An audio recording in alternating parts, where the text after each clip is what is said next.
ரக்ஷிதா. ஓம் ஸ்ரீ பரமாத்மனே நமஹ. 15ஆம் அத்தியாயம் புருஷோத்தம யோகம். ஸ்ரீ பகவான் உரைத்தார், மேலே வேர்கள் கீழே கிளைகள், வேத மந்திரங்களே இலைகள், அரச மரம் அழியாதென்பர், இதை அறிபவனே வேதியன். அதன் கிளைகள் மேலும் கீழுமாய் படர்ந்து புலப்பொருட்கள் எனும் தளர்கள் விட்டு குணங்களால் செழித்து செல் ஏனும் வேர்கள் பூ உலகில் கீழாய் பரவி உள்ளன.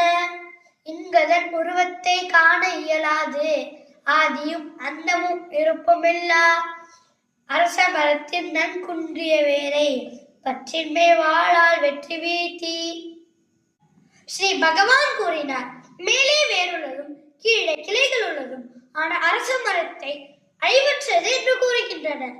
அதனுடைய இலைகள் வேதங்களோ, அதை எவன் அறிகிறானோ அவன் வேதத்தை அறிந்தவன்.